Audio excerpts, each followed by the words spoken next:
تو کسی کو تکلیف نہ ہو، کسی کا دل نہ دکھے، یہ بہت بڑی چیز ہے۔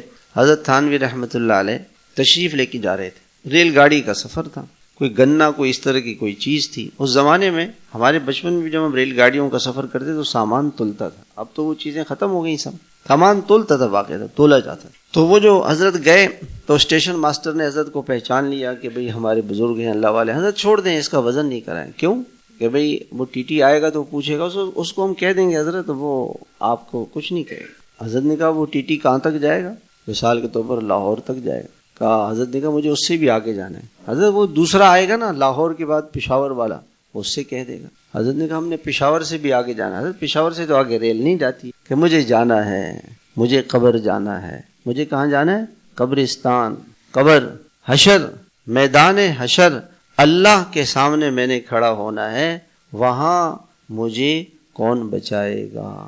یہاں تو ہیرا پھیری کر لی، وہاں کون بچائے گا؟ وہاں کون بچائے گا؟ اللہ تعالیٰ عجیب بات فرماتے ہیں، یعلم خائنۃ الاعین، دیکھ رہا ہے ادھر اور کنکیوں سے ایسے دیکھتا ہے ایسے۔ اللہ پاک فرماتے ہیں اس کا بھی ہم تم سے حساب لیں گے۔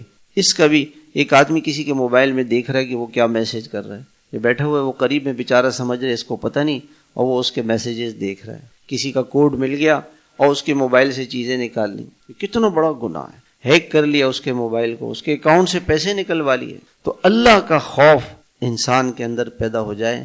میرے محترم بھائیوں، یہ بہت سخت بیماریاں ہیں۔ جسمانی بیماری کا علاج ڈاکٹر کرتا ہے، نہیں ہوا تو مرے گا، اور مرنے کے بعد قبر پہ جا کے یہ بیماری ختم ہو جائے گی۔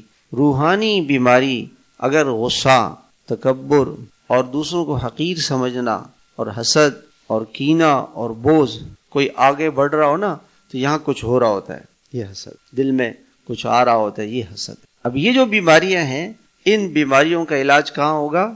جہنم میں، جہنم میں ہوگا۔ اس لیے میرے بھائیوں، ان بیماریوں سے بچنا